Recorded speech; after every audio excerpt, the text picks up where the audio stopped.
Welcome to the Caribbean Insight Magazine, your number one contemporary online publication in the Caribbean. Dive into the veiled corners of our region from the voices of the diaspora when you read our magazine. Find a place to shop all things Caribbean at our newly launched e-commerce store. Join the conversation at our latest webinar series. For more information, visit mycaribbeaninsight.com today or give us a call at 723-8102.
Apologies for the late entry to this webinar, the second of a four-part webinar. Welcome viewers, panelists alike. Health and wellness in the Caribbean is the topic being discussed in this four-part series. And today we'll be discussing diet and nutrition. This webinar is brought to you courtesy Caribbean Insight, your online resource for the cultural connection throughout the Caribbean. The sponsor for today's show is Green on the Go, your online delivery for raw juices, smoothies, and fruit bowls. Healthy right where you are. I'm your host for today, Jamal Joseph, and I'll begin by introducing this illustrious panel. So now I'll invite our lovely panel to tell us a little bit about yourselves. Good evening. I am Bianca Bianco. I am a chef that was classically trained in French cuisine at the Institute of Culinary Education in New York. 9 years ago, I moved back to Trinidad from America after 35 years. I'm sorry, I need to turn on my my video. 9 years ago, I moved back to Trinidad from America after living there for 35 years. I'm celiac and I have a family history of diabetes and had been eating gluten-free for the past 15 years. In my first 3 years here, I spent it transporting ingredients from the US to Trinidad. At the time, the only gluten-free bread available here was Ezekiel bread. And I liked neither the bread nor the price of the bread. But about 6 years ago, a friend submitted my name to a month-long challenge of eating healthy and local. Well, I was terror-stricken and I tried to get out of it, but I couldn't. The first week was a huge struggle. But as I got the hang of it, an amazing sense of freedom and appreciation came over me.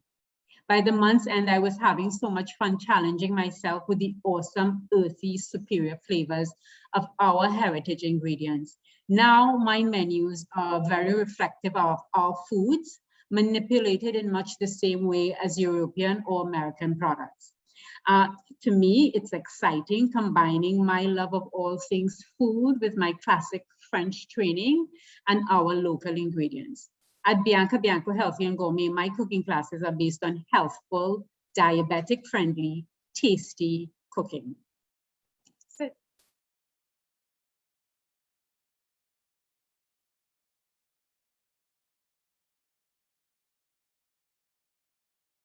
Good evening, everyone. It's so good to be back. My name is Fadwa Abdul Ghafoor. I'm a registered dietitian. I've been practicing for the past 7 or 8 years. I am registered with the Nutrition and Dietetics Board of Trinidad and Tobago, which is under the purview of the medical board. I focus a lot on holistic health. I know I don't only look at the person's diet, I look at their entire being in terms of their mental health, emotional stability, because all these things have a part to play in their diet. And I as well am a proponent in using our local foods in order to, give that local flavor, as well as it's cost effective, because when you look, you find a lot of imported ingredients that just doesn't give us the right combination for our bodies, because we are Caribbean people. I'm happy to be back today because I actually have a bit of experience when it comes to sports and nutrition, because I used to be a martial artist for a little while, until I had to stop due to some, unforeseen circumstances. But I'm happy to be here today to share my knowledge with you.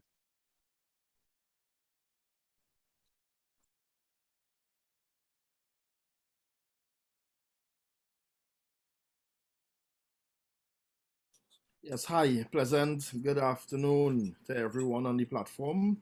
My name is Alpha Senon. I'm the founder and executive director of Y Farm, and I'm a farmer.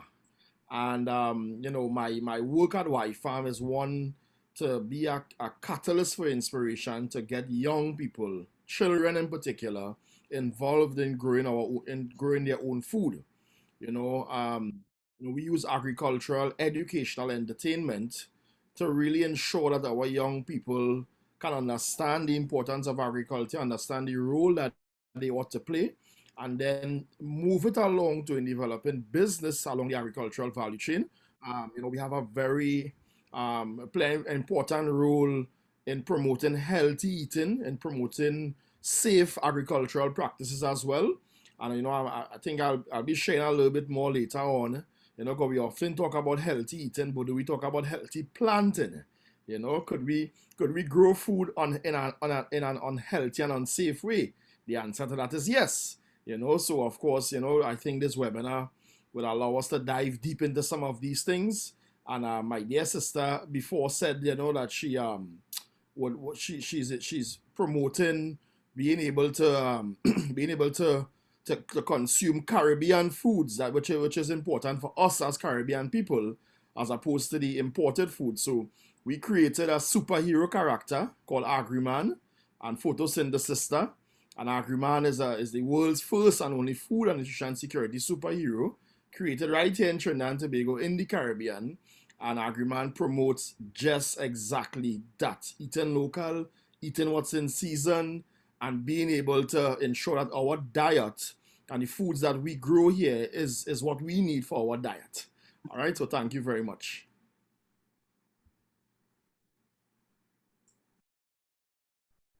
That is some excellent information there. I'm sure the audience viewing would also like, in definite terms, what constitutes a good diet and nutrition? Well, based on the textbook definition, a healthy diet is a balanced diet which constitutes all 6 Caribbean food groups. If we're dealing with the Caribbean, we're looking at the Caribbean food groups. So we're looking at food from animals, vegetables, fruits. We're looking at grains, fats and oils, and legumes. So a healthy diet must contain all of those. If you're a vegan, it will differ. It will differ according to your age, your health status, and of course, whether you're male or female. So a balanced diet will be determined based on what the person's individual need is. Sorry. So that's my definition of what a healthy diet is. And for me, you need to have at least 5 to 6 servings of vegetables each day. I know there are a lot of people who don't like vegetables, but the truth is it contains essential minerals and vitamins that are very important in maintaining overall health and wellness, as well as maintaining the athlete, be it a youth athlete or be it an adult athlete. It's all important in terms of performance. Right. Do you think that we here in Trinidad and Tobago, we have a good diet and nutrition based on your definition? Honestly, no. When I look at the landscape in Trinidad and Tobago, we have, well, in previous years, let's look like 10 years ago, or maybe 20 years ago, we used to plant our own food. We used to produce, something is going on with my camera, I'm not sure. I'll just continue. We used to plant our own food. Our importation bill used to be less. And looking at it now, we consume a lot of foreign-based foods, a lot of fast foods, fried foods, convenience foods. I mean, just walking through the supermarket and you look at trolleys. I like to observe shopping habits. And because of our busy lifestyle, we have now begun to have on-the-go foods. So a typical example would be like when we were recently in lockdown and all the fast food outlets were closed. We were now forced to go back to cooking our own foods. But as soon as the outlets were open, we saw that a lot of people were flocking towards fried foods, a lot of fat-filled baked products. And honestly, it's not doing good for our social landscape, because when we look at our young people, we find that there's a high rate of diabetes, type 2 diabetes, which is lifestyle based on the fact that we also give our children convenience foods because it's easy for us being busy people. And we are not living the lifestyle that our foreparents and grandparents were accustomed living with. Along with the fact that we are no longer moving. So movement and diet supposed to go hand in hand, and we are no longer doing that. So we are not as healthy as a nation as we are supposed to be.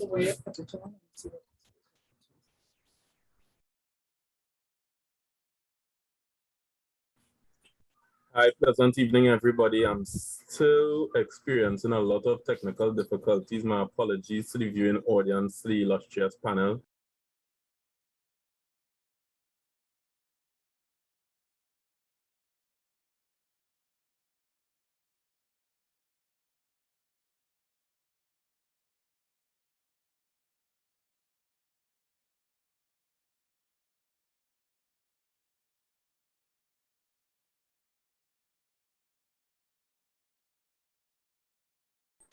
Okay, wonderful. So I guess considering that we know Trinidad and Tobago is, I guess, Caribbean hub for healthy foods, can we explore via possibly Alpha with his knowledge base on the production of food? Can we also try to explore healthy food produced not only locally but regionally? Yeah, I mean, definitely. You know, I think it's not really a matter of. I mean, all foods are healthy if we grow in it from the ground up, right? You know, whether it may be the dasheen to the your pimento, your tomato. Of course, it's a matter of portion per size when you're consuming the food now. But the question is really, those people who are growing the food using the best practices, best agricultural practices, or safe practices in actually growing the food. I often talk about having a healthy, unhealthy vegetable. What does that mean? Because, how could a pak choi be unhealthy? How could a lettuce be unhealthy? It becomes unhealthy, in my definition, when, there's a wide range of pesticides and herbicides, etc., that you use to grow it. And then, sometimes, not observing best practices. So you spray your field and maybe you harvest the lettuce a day or two after, and then take it to market. What happens to that residue that is on that produce? It's maybe still there. Maybe everyone may not give the produce a thorough wash when it reached to the kitchen home. you know. So I mean, but generally Caribbean food, I mean, is seen as being, I mean, I would say healthy. I mean, everything have its purpose. Everything have its reason as to why it grows, when it bears, when it's time to harvest it, what time of the month to plant it, what time of the year to plant it, etc. You know, but it's a matter of education amongst not only farmers but even home growers as well too, in being able to grow the food in the most natural, organic way possible. Excellent, excellent. Can I add something to what? I would love for you to chime in there, Bianca. Go ahead. You know, I am in total agreement with him. Remember, I'm a transplant from America, so I'm accustomed. I lived American foods all my life. I have found moving into this whole new sort of eating Caribbean. We have healthy food here. Our food is healthy. It just depends on what we decide to do when the food gets to our hands. You know, if we decided we're going to douse it with a lot of oil, it's not going to be healthy anymore. You know, if we decide we're going to fry everything, then it's not going to be healthy anymore.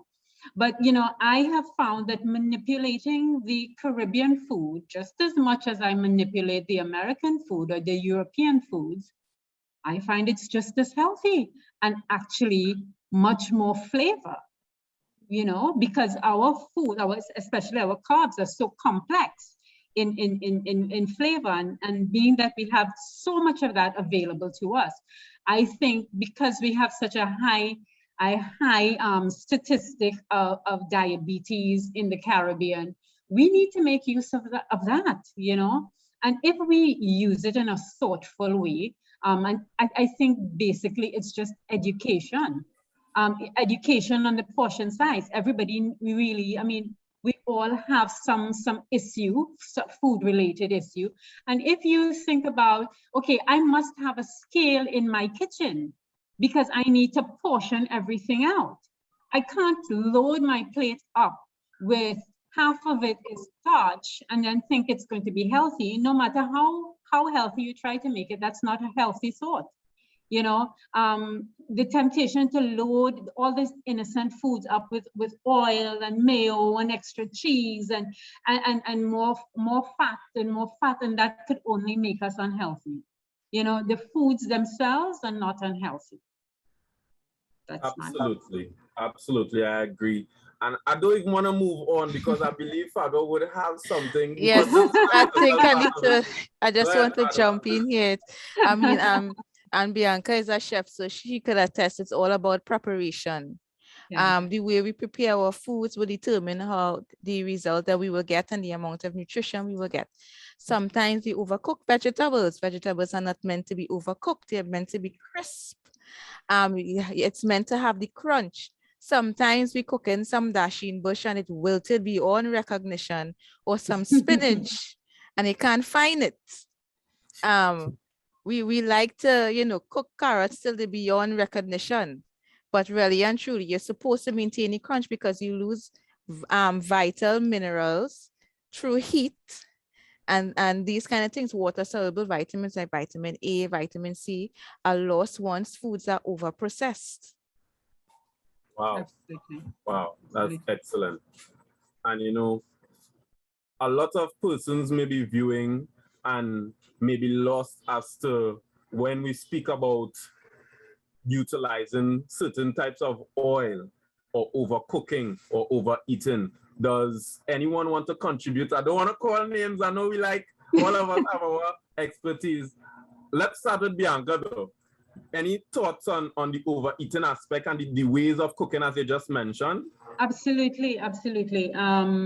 It's the most important thing when you have to watch your weight, so you have to watch your issue. And I think anybody above 21 really needs to watch it. You know, I don't think just because you're slim does not necessarily mean that you're healthy. You know, that's also a myth. So I feel like if you need to take responsibility for yourself in the first place.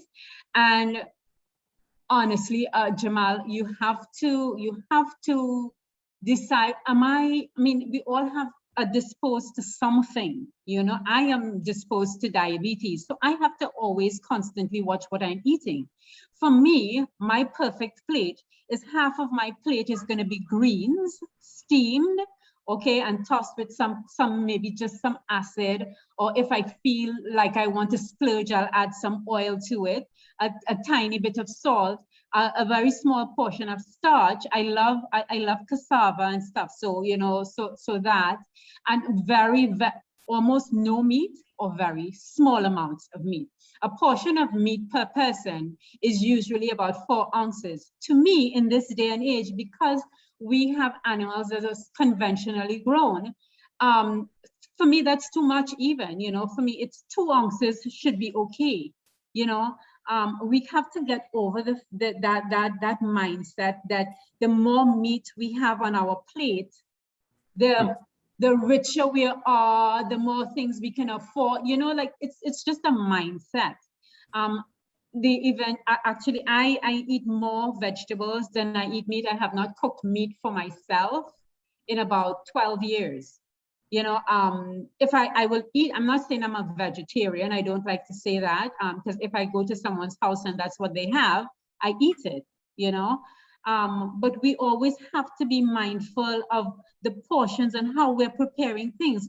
I mean, if we have issues, we have to pay attention to it. You can't expect anybody else to pay attention to it for you, you know. Right. So you have to know that, okay, I have an issue, so I should grill my meat instead of frying it or browning it. I should steam my vegetables instead of putting it with a lot of mayo and stuff in it. I mean, you have to be mindful of this. All of this information is actually on the internet, and we can research everything else. So why can't we research that? You know, we have to take responsibility for ourselves, you know, and we have to know that you can't go to KFC 5 times for the week. That's just common sense. Nobody needs to tell you that. Yeah, we need to give Alpha, you know, more props, more sales. Right, Alpha? You just can't do it, you know. Exactly. You can't, you know, you're literally committing suicide by doing that. You know? Absolutely. Yeah. I think I want to jump in here because I love the fact that she brought up the aspect about the meat. That's what I was going to talk about. Because when we look at, really and truly, when we look at our plates, almost half of the plate is meat. Or when you look at the quality of meats that we have on the market, Alpha could attest to this. The chicken breast must be big like my head. Because it's filled with so much hormones and other growth additives for the chicken to get big like Superman. For the bigger the better in somebody's eyes, because we eat with our eyes first. Yes. But there's no need to have that amount of animal protein in the diet, given the way animals are reared and the way the animal protein is processed. Because we are just adding more problems into our bodies, more hormones, more additives, more everything that will destroy our cells very slowly and gradually. And as we spoke about at the last webinar, when we talk about hormones being thrown all over the place, when you add extra hormones to your body, it just throws your body in a state of chaos. Alpha, I would really love to know where we at in terms of organic farming, because you talk about the spray on the lettuce, and most of us don't go home and wash our produce in a little bit of chlorinated water. You know, let's not a whole bottle of chlorine, a couple drops. You wash your lettuce leaf a little bit, you know, just to get off the pesticides and the other unsavories. But organic eating, I mean, that's the new go now, but where are we at? Well, to be honest, Fadwa, a lot of people talk organic, and I'm being real because I think I'm here to tell the truth about it on this platform, you know. A lot of people talk organic, but they don't walk it, you know. There's a lot going on. I would say training programs, etc. Good agricultural practices, good organic practices, etc. But the farmers who who is growing food in this, the food basket areas in this country, they have seen their father's father growing XYZ food this way, and they continue with that. So they have their chemical formula, this chemical at this time, this salt at that time, and that is what they go in with, and that is what they continue doing. The drive for organic is more happening on the household level, which is good. At the household level, people who now grow in their little kitchen garden and whatnot, and they would want to find out what they could use, what pesticides they could use that is safer than the other one, etc. But generally, the food that this nation is eating, food that you're getting in the supermarkets, etc. I mean, I cannot attest. I don't have no data to back this up. I cannot say that it's not organic, but it's a high percentage of it is not, because farmers just continue growing how they know to grow. And I think that simple advice that you gave there, little drops of vinegar, this is where consumers need to know these things now. Not everybody know this, You get that lettuce home, you put some little drops of that in your water, you wash it, And Right. And of course, as much as possible as you can, grow your own food. We may not be able to grow rice in the backyard and this and that in the backyard, but the simple little things then, to reduce your food bill in the market, it gives you a better chance of eating healthier. Because when you grow what you eat and you eat what you grow, what goes into your body, you would know. Absolutely. You have to control it. You can Yeah. control it. You Yeah, understand? yeah. The traceability in that is right to your backyard. It's right to your porch, your veranda, wherever you growing this food. I mean, yes, we may not be able to grow everything ourselves, but I think if somebody, as we always say at Y Farm, if you plant one tree, you will eat for free. That will guarantee food security. And it's just right there. We are able to see, what we grow, eat what we grow what you eat. Now, there must be a drive, a more effort into farmers, getting that education, not just getting it, but practicing it as well. And I think this is where, like, the work I'm doing at my organization and getting our younger farmers who's coming up, because it's real hard to come and convince an elderly farmer, well, you shouldn't use this, you should Yeah, do this.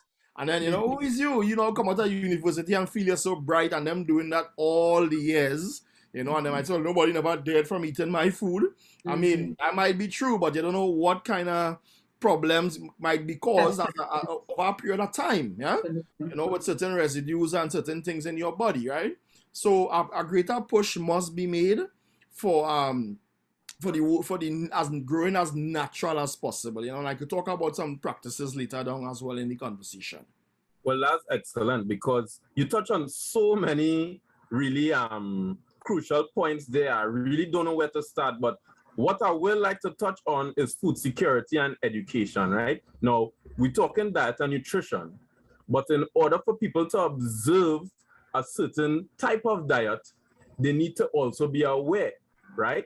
So even growing foods in your own yard, or even if it's a neighbor, you're asking, so where does use to fertilize? Where does use, this kind of education is really important, right? So I guess, Alpha, you could continue by telling us about, in terms of your organization, how do you think going about with the educational aspect of not only food production, but food security in the future? Because we see the current climate is really something where food security isn't a certainty. Could you expound on that a little more? Yeah, sure. So I must start by, before diving more into by defining, for those in the audience who may not know, defining what is food security. And my mentors would always tell me that, Alpha, there's nothing as food security. It's food and nutrition security. Because the food security, which means we have enough food at all times, sustainably growing, that is affordable, that is within a close proximity, that is healthy at all times for all people in a nation. And of course, food security can be broken down into community food security, household food security, and national food security. Trinidad and Tobago is far from being food secure. We are no way close to growing all the food that we need in this country at this present time. Hence the reason the food import bill is so high, unfortunately. Now, can we get closer to achieving it? Of course we can. I mean, every single piece of land that you see in bush all over the place, grow something there, but of course it must be organized and strategized as well too. So that everyone don't just start growing tomato and then tomato flooding the market, tomato selling for $3 because it have so much, and then you can't find no pimento. That is just unorganized farming. And of course, we must derive certain strategies to allow such things to take place, But in reality now, the practices now, I think it must happen on a ground level. It must happen on a community level. Basically, community groups, like we have a WhatsApp group, it's called Plant Your Plate Movement. It's a national group.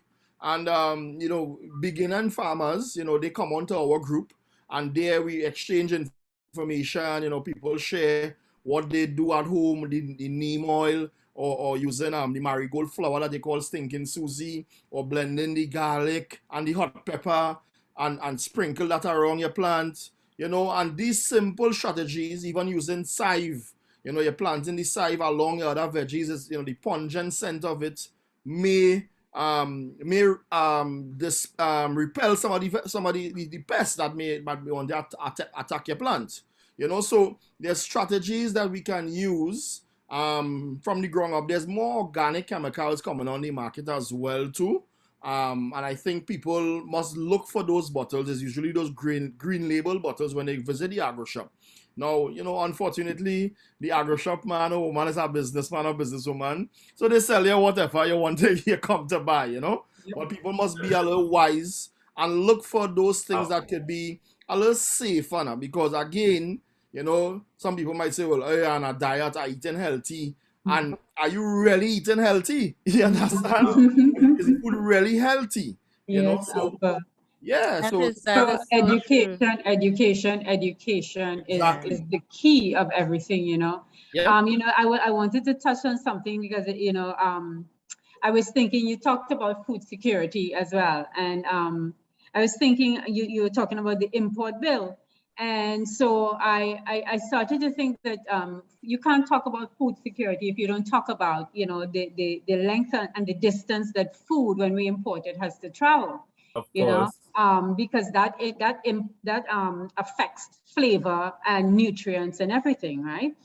Usually, for something to be sustainable, it should travel no more than 400 miles, or in the vicinity where it was grown, right? And as a chef, it is one of the first things to pop into our heads is about locality and sustainability, because your job is to preserve the integrity of that product, right? And we go to many lengths to get food as fresh as possible, right? And I was thinking of something, I was thinking of a trip, right? And let me give you an example, right? Say you took a trip to London, which is usually about 14 hours, right? 4,396 miles to be exact. When you arrive at Heathrow Airport, you are exhausted, you need a shower and you need to sleep because you need to revive, right? But you still have life and you can do that. However, think about fruits and vegetables that have to be flown in 2,300 miles or 4,000 miles, and they've already been picked off of their vines, right? And then they arrive here in Trinidad and Tobago, and after all their rattling around, they have no life, and the only thing they can do, they can only die on your plate.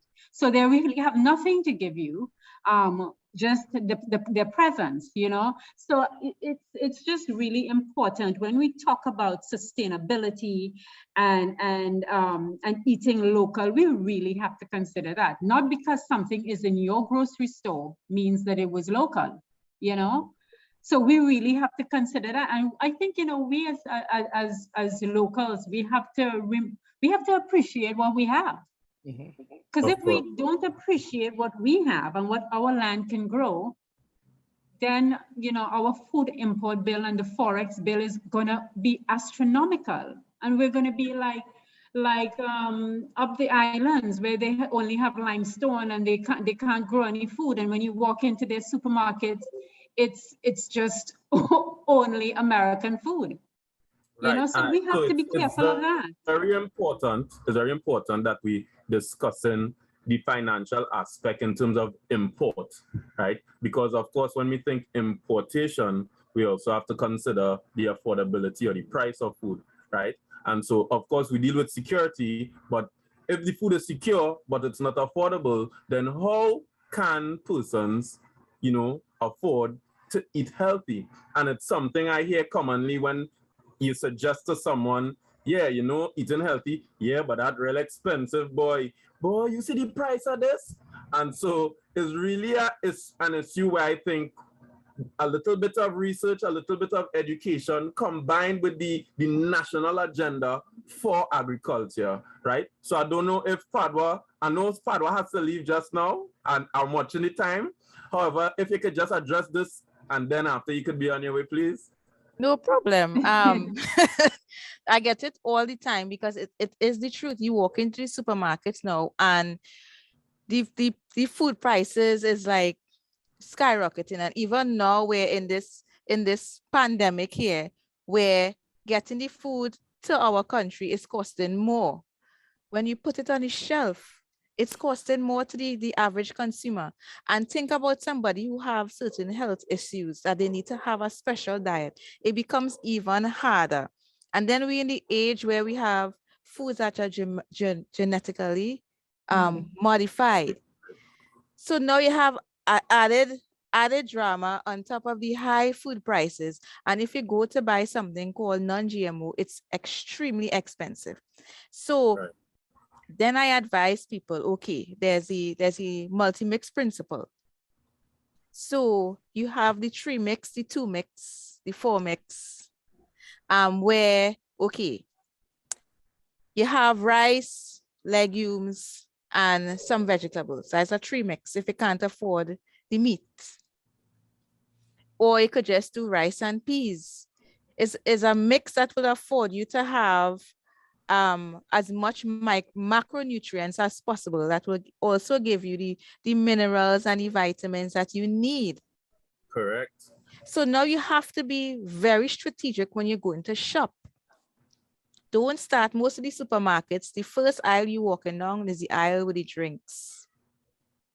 The unhealthy drinks, that is the first aisle you're meeting, and the vegetables and fruits are at the last aisle after your trolley full of everything. Now you're wondering, but I don't have enough money to pick up the vegetables or the fruits or those healthy things that I need to get, because we have already filled our carts with the drinks, the starches, the flour, the pasta, and all these different things. And we roll around by the meat section and we buying every single type of meat that have there, the lamb, the beef, the chicken, the fish, the everything. So by the time we reach down in the back, and we watching the budget. Some of us, we go with our budget. Some of us don't. We just, kind of average. By the time we reach by the pak choy and the dashing bush and the body and the same, we run out of money. Yeah. But we will go and we will pay. Because I check it out. Let's say I go by the world's famous fried chicken franchise. Right. And I pick up a special that costs me $100 and something. That only feeding me and my people for a night, for one meal. And of course, they're giving us some belly pains and some extra health concerns and all these Whether we different things. recognize it or not.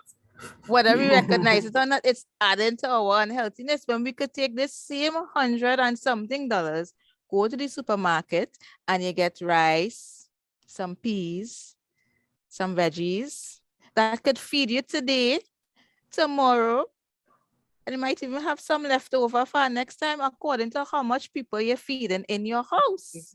Yeah. Correct. But again, it's convenience. We don't want to take the time to do what's right.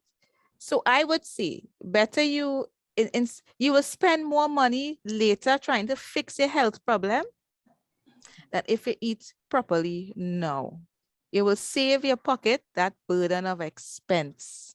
later down in life, and you have to do the tests. Because currently to go and do a couple of tests, you go to one doctor's office, it's costing you about $2,000 by the time you walk out there. It's blood test, it's ultrasound, and it works. Then you have to pay for the visit, and then you have to pay for the additional tests. Why put yourself through that?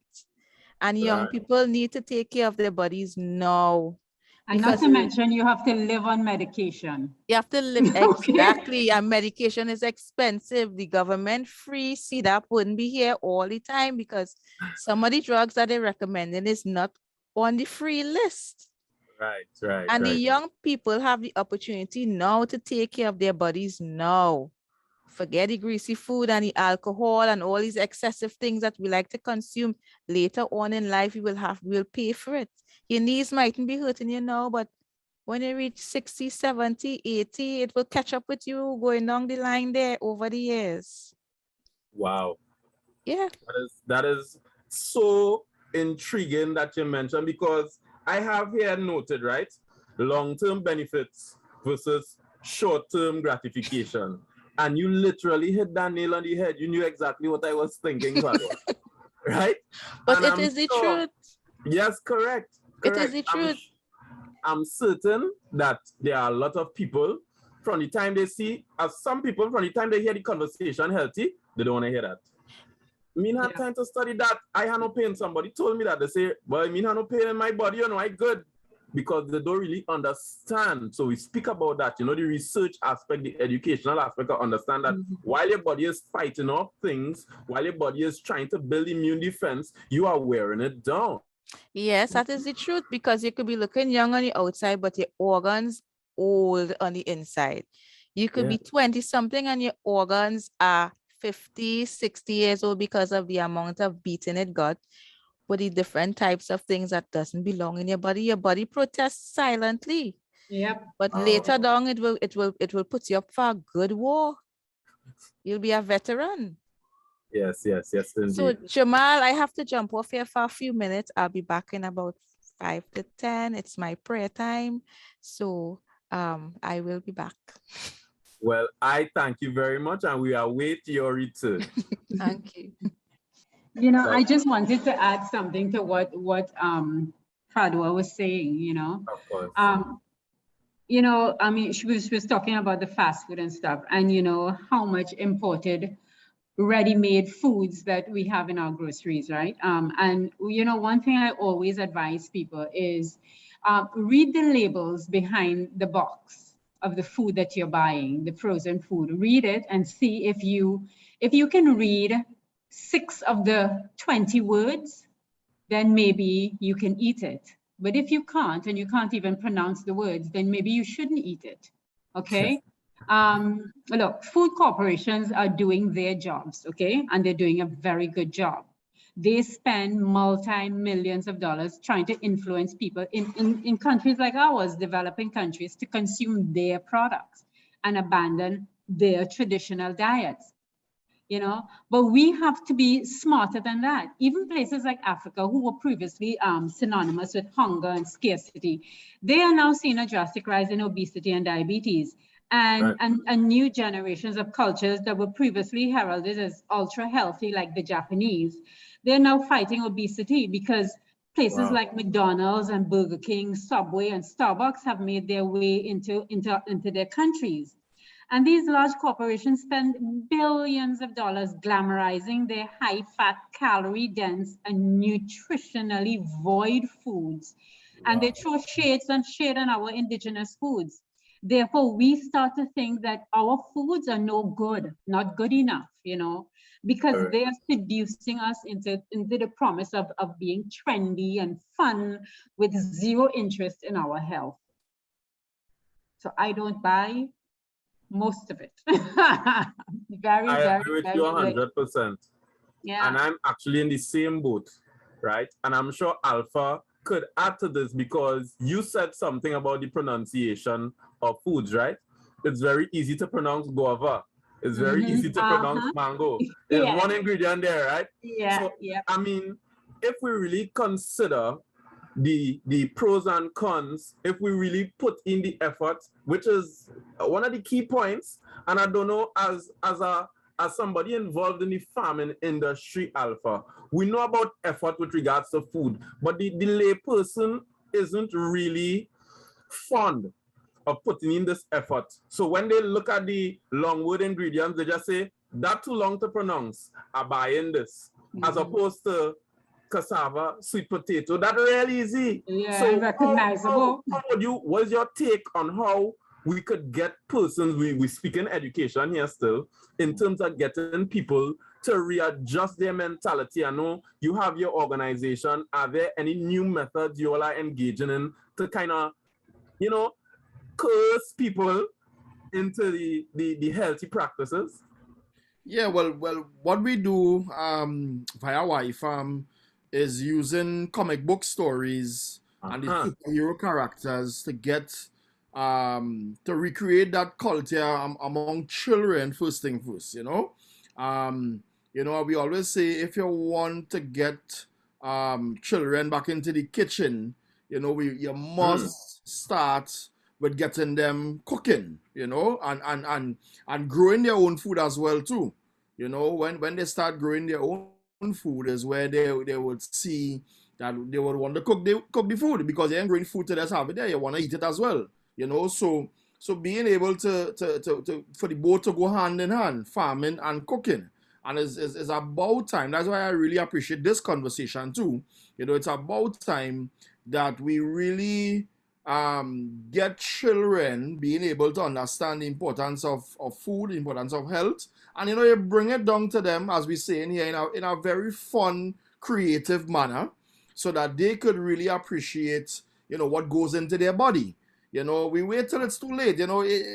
It's absolutely crazy that we live in Trinidad and Tobago here with so much food, breadfruit and shatang and different corn and different things like that, but yet still, we are pigeon peas, so much things, and yet still all children want to eat is KFC, So, but that didn't happen just so. They was trained in that way. That mommy and daddy made it okay. They made it okay that every Friday they go and get some chicken and let's go and buy KFC. Let's go and buy KFC. I ain't feeling to cook today. Let's go and. I mean to be bashing KFC, but bash it.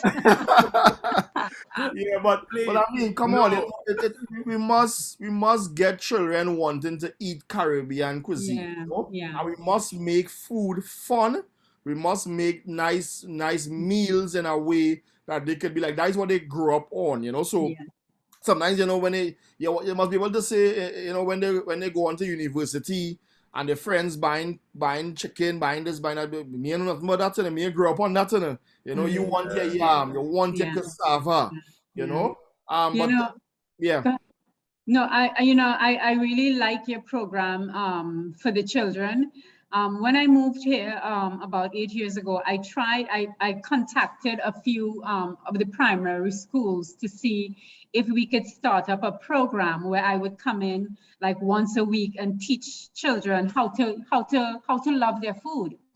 And do you know that not one single one could bring me on board to do that? I wasn't even doing it for money.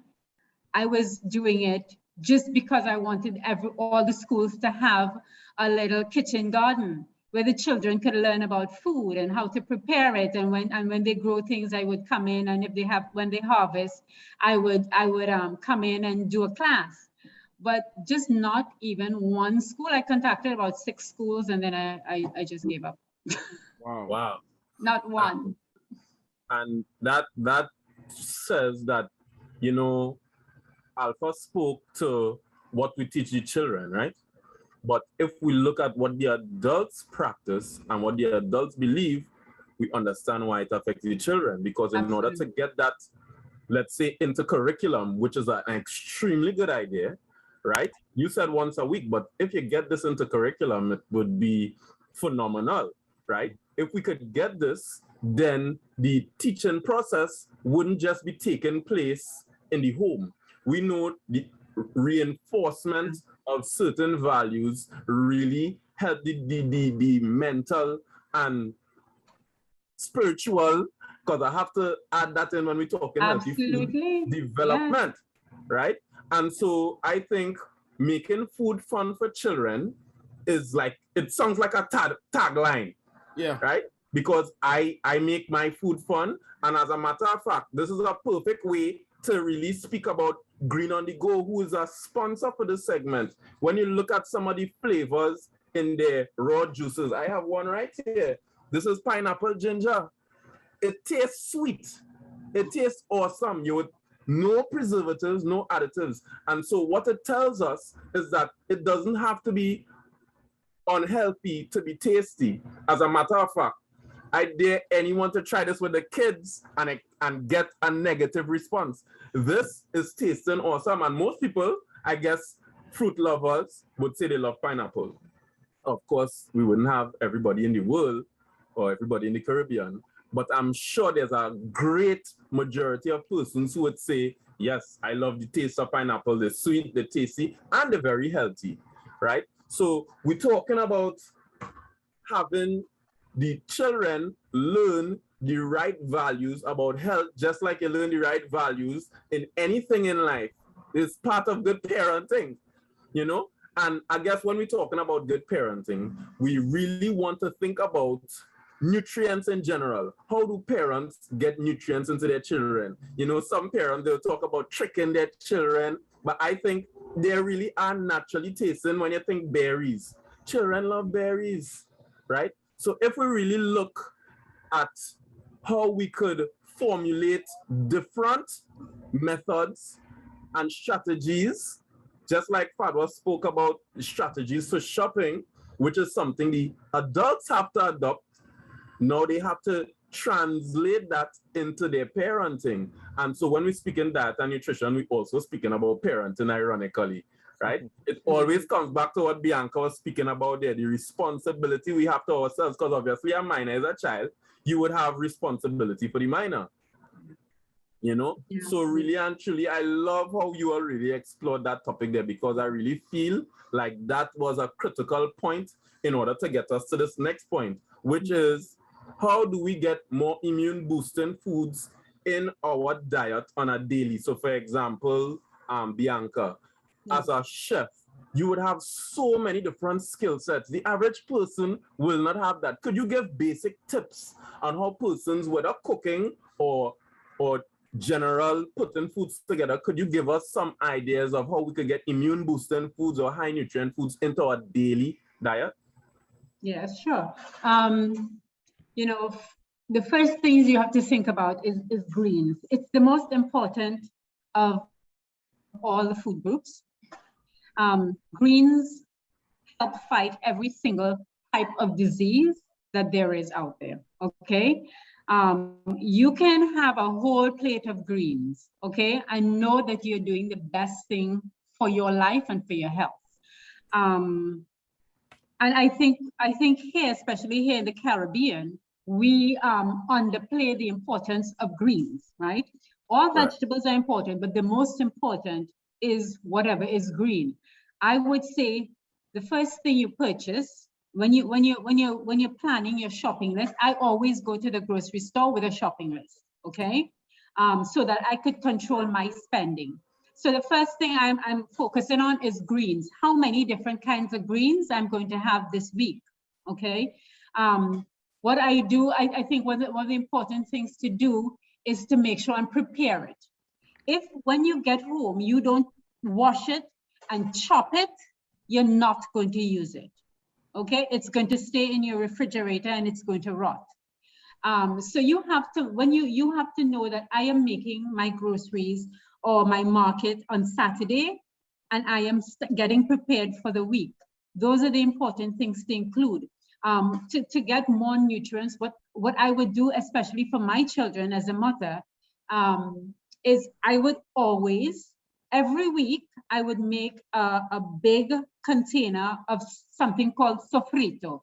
And sofrito is the Spanish word. I don't know what's the other word.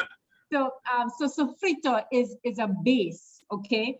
So it's a base of a mix of vegetables. So you can use peppers, carrots, onions, celery, the stalk celery. You can use tomatoes. You can use whatever you have. You can even do one with pumpkin.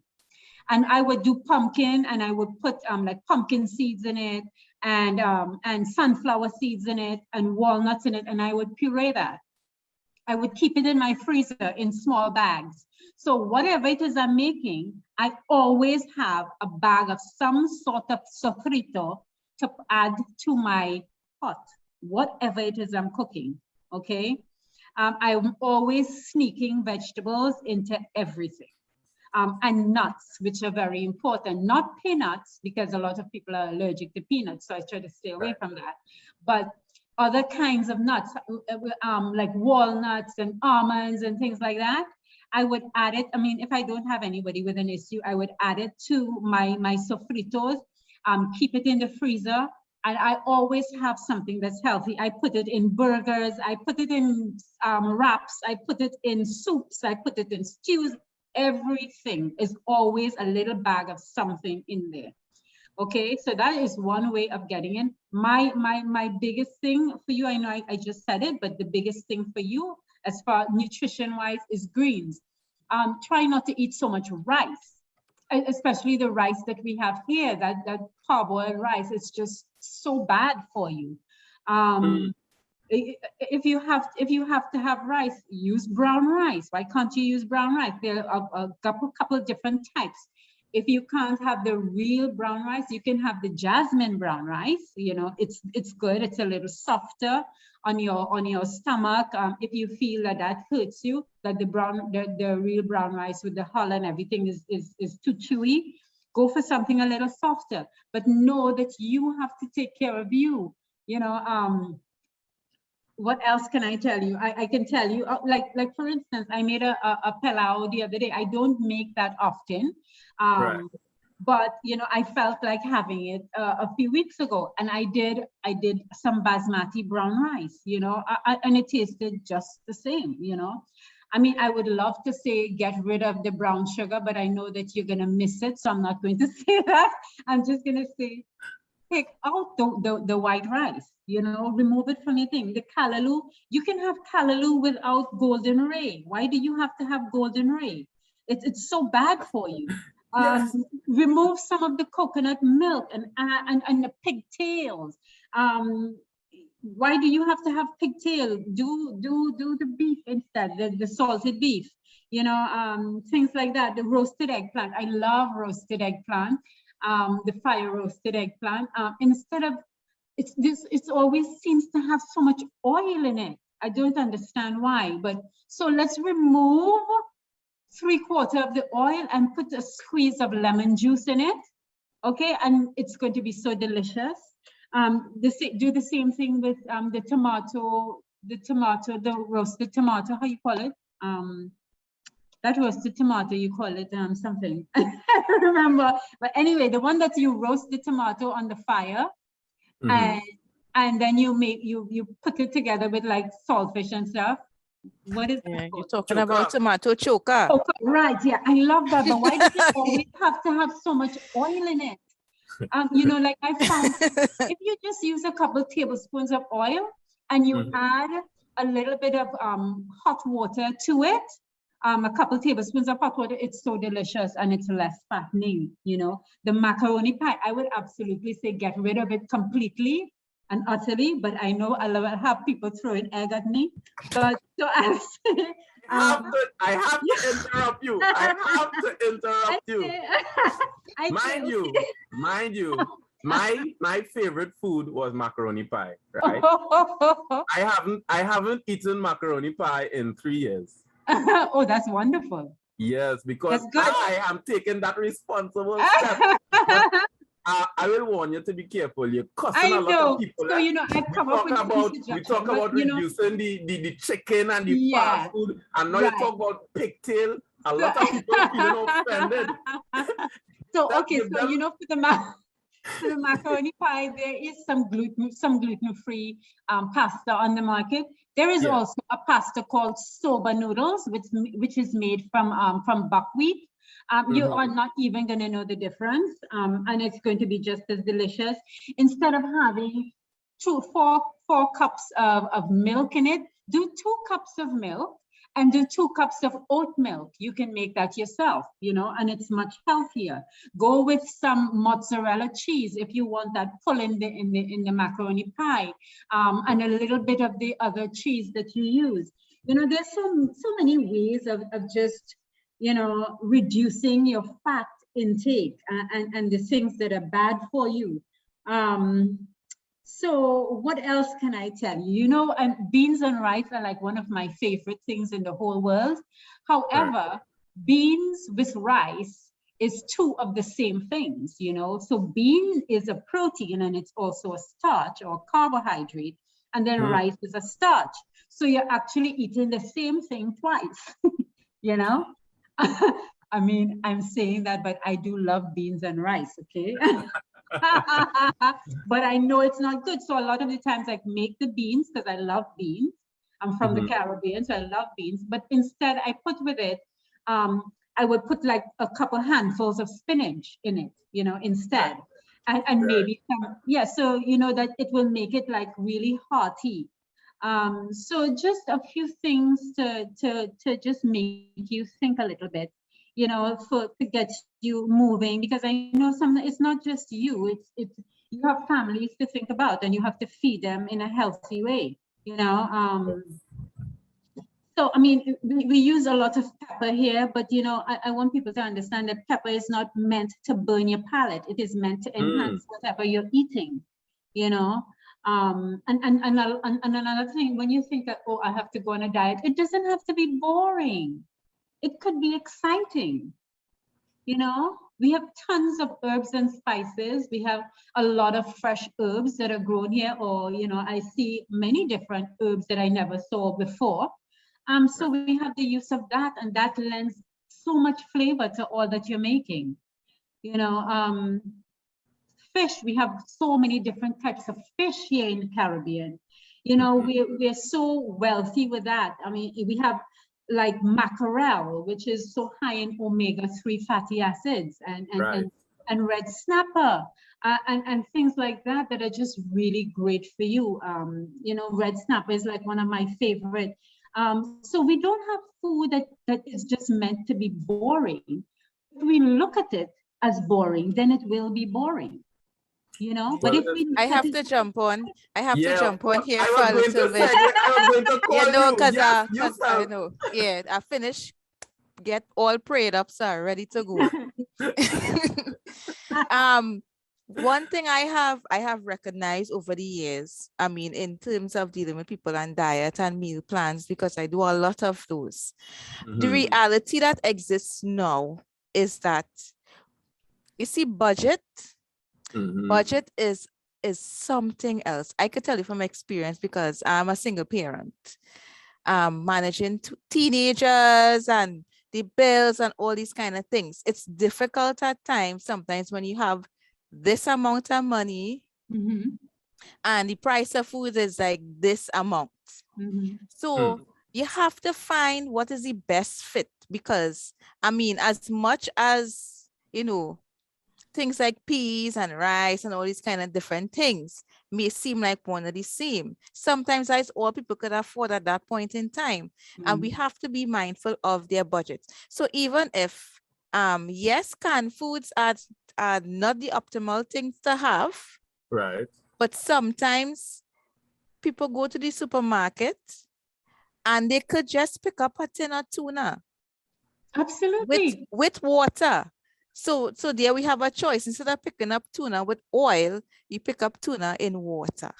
So you don't get that extra fat in it, and you will still get your omega-3s and all these things. So the best bet is now to find that affordable and healthy balance to get the important nutrients that you need, because the reality is it is going to get tough.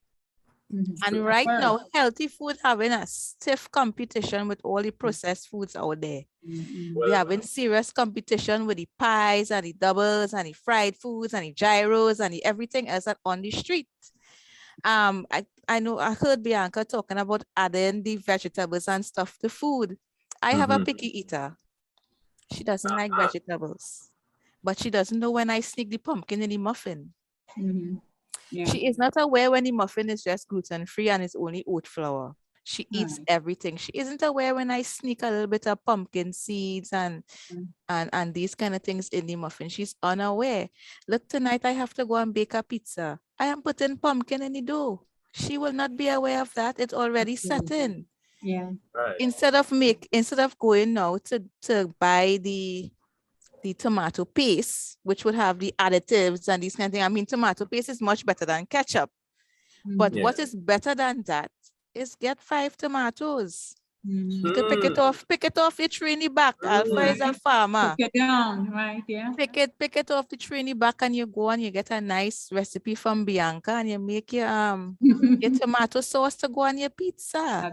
Absolutely. Well, there's the Healthy perfect combination stuff. here, no Fatwa. There's the perfect combination. Alpha grow it, Bianca make the recipe, and you recommend it. You can't go wrong, you know. And you know, having said that, this conversation can really go on all night because I actually have so many points that I would like to really drive home. But you said it so well there, you know, it's like you capture everything we really spoke about. So at this point, I really have to ask for everyone to have their closing remarks, and Fatwa, I'll come to you last, right? I want to hear from Bianca and Alpha in terms of, like, you know, we want to summarize, we want to get the public, the viewers, understanding everything in a nutshell. If it's one takeaway or a few takeaways, please feel free to take it away now. Okay.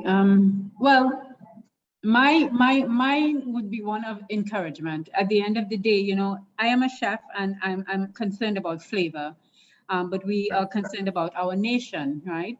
And at the end of the day, healthy foods create a healthy, strong people. And only when we as a nation stand up for keeping foods local and appreciate what we have and what we've been blessed with, will the narrative around food change in this island. When we refuse to purchase foods flown in from halfway across the world in support of our pockets, our economy, and our well-being. Thank you. Wow, that was deep. Yes, I agree with you 100%. Alpha, your take. Yeah, you know, we often eat a meal, and at the end of the meal, you're saying this thing tastes good, but it compliments to the chef, you know. And I always advocate and say, what about saying compliments to the farmer? Right. Right? And I think this is the kind of culture shift that we are now having to force our way towards, you know, understanding the role of that person who grows the food.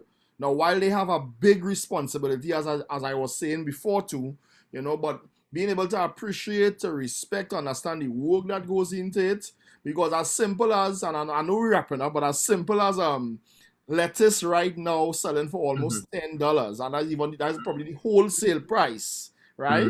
There's a reason why that happened, you know, the temperature, the weather, the rain, the flood, you know, what have you. And maybe Right. some people might just say, well, I ain't going to eat no lettuce right now. But again, if you was growing your lettuce in your backyard, you ain't going to be faced with that difficulty of finding $10 for a head of lettuce. So I guess in my conclusion, I want to encourage listeners, those who will view this later on, to really start thinking about planting that one tree to eat for free. That will guarantee us food security. Thank you very much. Oh, wow. Wonderful. I mean, this panel, you guys are so impressive. Wow. And Padwa, oh gosh, wrap it up again with me. Now, Padwa, we spoke in the previous webinar about physical fitness, and we spoke in this one about diet and nutrition, two very critical factors. I know you will explore what we did here with your wrap up and also look towards our next discussion. Please take it away. Yes, I will. Before the previous webinar, we did talk about physical fitness. And the important thing is diet is more important. It's like 80% of Yeah. your fitness. It's like 80% of your fitness. So you have to be mindful of one, what you're putting on your plate and what you're putting in your body, because the two ties together. And now where we in this stage and this state within the globe where immunity is important, and fitness is even more important in that, because there are studies that are coming out that are showing that people who are fit, who have been practicing fitness, are faring much better than those who have been sedentary, Absolutely. coupled with your diet.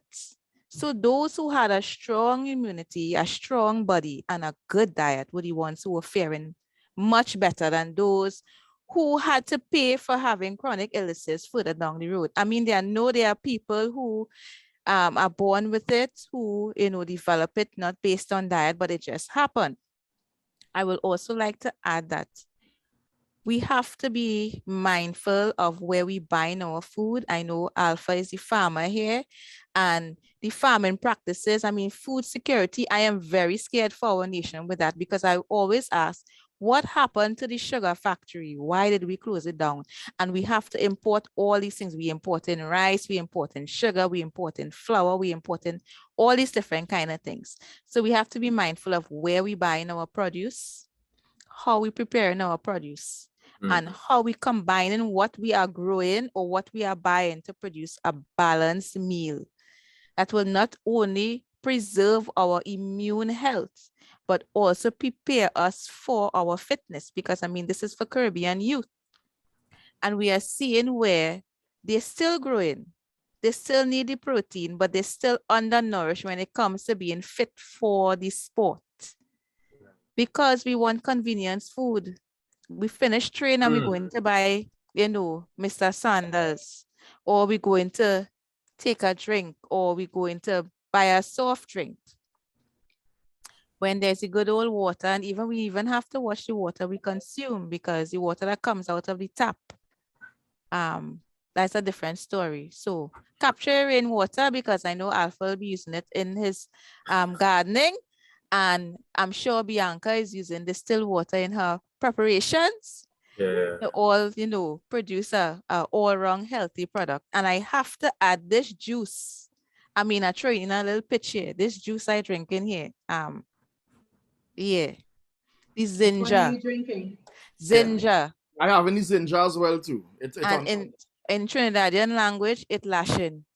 I I'm love it. having a green one. I love it. Lashing hard too. I love it. I love know it's wrap up. Well, let me just interrupt. I was drinking this, right? Because I'm accustomed to a lot of green juices, right? Like what Bianca is having there. And the green juices I make, most persons mightn't really like it. It doesn't have, that kind of sweet flavor that Trinidadians tend to go for. But I'm drinking a pineapple ginger drink here. That is ginger? Yeah, that's the That's ginger. the same one. Listen to me now. This thing tastes real good, boy. And you know what? It filled with so much vitamin C. It's antioxidant, anti-inflammatory. It's just good all around. It has just the right amount of sugar. It's not over sweet. And it's great for your immune system. I mean, I'm just enjoying the juice. The hardest thing for me today was that I received this juice earlier on this morning, and them telling me I need to save this juice to drink it in this program. I was like, oh, they're wicked. What's for whole day? I just want to taste it. And I want to It's amazing. It's amazing.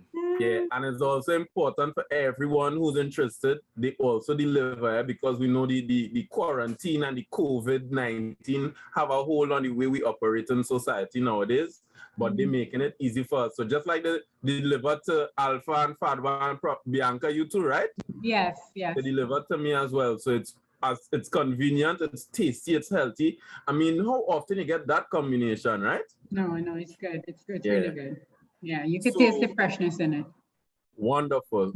So with that, I would like to really, truly, with as much gratitude as I could muster, thank this fantastic panel. It really was enlightening. Sometimes the information, sometimes you think you read, you research, and you're always learning new things. Bianca, some of the stuff you really revealed there.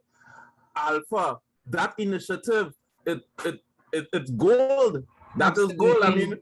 mean, I don't know how to put it into words, but it's really impressive, right? And Fadwa, as usual, your information top of the line, advance. I don't know where you learn your stuff, but keep it up, right?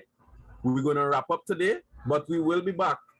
The next webinar will be dealing with the mental side, mental well-being with regards to health and wellness, right? That will be on October 10th.